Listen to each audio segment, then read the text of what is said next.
আসসালামু আলাইকুম। কোটা না মেধা?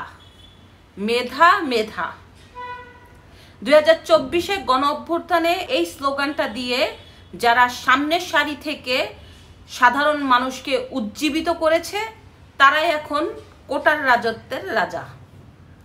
ইতিমধ্যে আপনারা সবাই জেনে গেছেন এনসিপির শীর্ষস্থানীয় নেতা সার্জিস আলমের শ্বশুর অ্যাডভোকেট লুৎফুজ্জামান ডেপুটি অ্যাটর্নি জেনারেলের পদ থেকে বিচারপতি হিসাবে নিয়োগপ্রাপ্ত হয়েছেন। বিচারপতি হিসাবে আরও 25 জন নিয়োগপ্রাপ্ত হয়েছেন। এদের মধ্যে রয়েছে 9 জন বিচার বিভাগের কর্মকর্তা, 9 জন আইনজীবী এবং 9 জন আইন বিভাগের কর্মকর্তা। এই 25 জনের মধ্যে রয়েছে সার্জিস আলমের শ্বশুরের নামও। শুধু তাই নয়, 2024-এর গণ অভ্যুত্থানের পরে সার্জিস আলমের শ্বশুর অক্টোবরের মাসের 28 তারিখে অ্যাডভোকেট থেকে সে ডেপুটি অ্যাটর্নি জেনারেলের দায়িত্ব পান।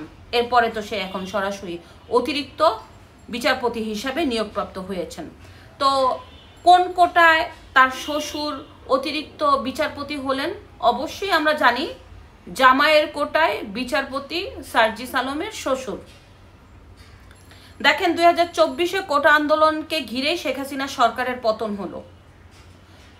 শত শত শহীদ তাদের বুকের তাজা রক্ত দিয়ে কোটা আন্দোলনকে চিরতরে বাংলাদেশের মাটি থেকে উঠিয়ে দেওয়ার যে পণ করেছিল সেইটা নিভাতে দেয়নি সেই জুলাইয়ের গণ অভ্যুত্থানের সামনে থেকে নেতৃত্ব দেওয়া নেতারা। সেই নেতারা ওই জুলাইয়ের কোটায় মন্ত্রী হয়েছেন, জুলাইয়ের কোটায় তারা এখন নিয়োগ বাণিজ্য করছেন, জুলাইয়ের কোটায় এখন তারা কমিশন বাণিজ্য করছেন, বদলি বাণিজ্য করছেন এবং যেই সব সরকারি কর্মকর্তারা অফশোরে গিয়েছেন তাদের পুনরায় আবার সরকারি কর্মকর্তা হিসাবে বহাল রাখছেন এই জুলাইয়ের কোটার রাজত্বের রাজারা। তো এই হচ্ছে বর্তমানের অবস্থা। 2024-এ যখন লক্ষ লক্ষ ছাত্র জনতা রাস্তায় নেমেছিল যে কোটা আন্দোলন কোটা থাকবে না, মেধার ভিত্তিতে হবে চাকরি, মেধার ভিত্তিতে সাধারণ মানুষরা তাদের যোগ্যতায় গিয়ে পৌঁছাবে, এই আন্দোলনে কিন্তু দল মত নির্বিশেষে বাংলাদেশে প্রায় প্রতিটা ঘরের মানুষই কিন্তু অংশগ্রহণ করেছিলেন। কিন্তু 2024 সালের পরে কি দেখা গেল? যেভাবে কোটা আন্দোলনকে ঘিরে এই শেখ হাসিনা সরকারের পতন ঘটালো, যখন শেখ হাসিনা সরকারের পতন ঘটলো পুরোপুরি পরিবেশটা চেঞ্জ হয়ে গেছে। তো প্রথমেই 2024-এর গণ অভ্যুত্থানের পরে বাংলাদেশের মুক্তিযুদ্ধ নিয়ে প্রশ্ন তুলেছে, মুক্তিযুদ্ধকে খাটো করার চেষ্টা করেছে, মুক্তিযুদ্ধের ভাস্কর্য ভেঙে দিয়েছে। কিন্তু 2024-এর আগে কি ওরা এই ডায়লগ দিয়ে রাস্তায় নেমেছিল? তারা তো কোটাকে আন্দোলনের 1 নম্বর হাতিয়ার হিসাবে ব্যবহার করে এখন কোটার রাজত্বের রাজা তারা এবং বাংলাদেশকে গিলে গিলে খাচ্ছে, মুক্তিযুদ্ধকে শেষ করার পায়তারা করছে। পাকিস্তানিদের সাথে অমীমাংসিত বিষয় মীমাংসা না করে তারা বন্ধুত্ব সুলভ আচরণ করছে।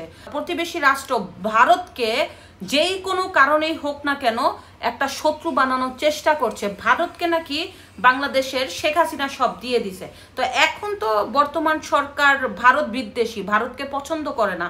তো শেখ হাসিনা বাংলাদেশের কি এই ভারতকে দিয়ে দিয়েছেন তাই একটু প্রচার করেন না, সেই দলিলগুলি একটু মানুষের সামনে দেখান যে বাংলাদেশের কি ইন্ডিয়াতে বিক্রি করে দিয়েছে। বলা হয়েছিল 2024-এর গণ অভ্যুত্থানের আগে 26 লক্ষ ভারতীয় নাকি বাংলাদেশে চাকরি করে। আসিফ নজরুল এখন সরকারের এত বড় কর্মকর্তা, মন্ত্রী হিসাবে সে দায়িত্বপ্রাপ্ত, কিন্তু সে বের করতে পারছে না যে ভারতের আসলেই কয় লক্ষ লোক বাংলাদেশে কাজ করেছে।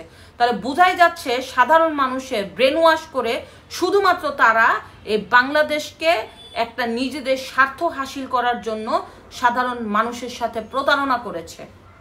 দেখেন, ওদের যদি বিন্দুমাত্র এই নেতাদের লজ্জা থাকতো কখনোই কোটাতে তারা এই কাজগুলি করতো না, কখনোই নিজের আত্মীয় স্বজনদের বড় বড় দায়িত্বপ্রাপ্ত কর্মকর্তা হিসাবে নিয়োগ দিত না। অথচ তারা যারা এই সামনে থেকে নেতৃত্ব দিয়েছে জুলাইয়ের গণ অভ্যুত্থানে, তাদের শ্বশুর হয়ে যায় বিচারপতি, তাদের চাচা হয়ে যায় বড় কর্মকর্তা এবং কারো বাপ হয়ে যায় বড় ঠিকাদার, কারো বাপ পুরো বাংলাদেশের ওই এলাকার রাজত্ব করে, কোনো উপদেষ্টার পিএসের কাছে 200 কোটি টাকা পাওয়া যায়, কেউ আবার জীবনে অস্ত্র না দেখার লোক সাথে ম্যাগাজিন নিয়ে ঘুরে বেড়ায়। এ হচ্ছে জুলাইয়ের গণ অভ্যুত্থানের নেতারা।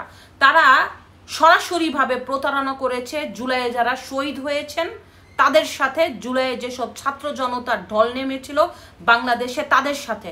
যখন আবু সাইদ তার বুকে তাজা রক্ত দিয়েছে তখন কি সে জানতো যে তার তাজা রক্তের বিনিময়ে এই নেতারা তাদের রাজত্ব তৈরি করবে, যেখানে সাধারণ মানুষের অন্য ছাত্ররা আর ন্যায় বিচার পাবে না?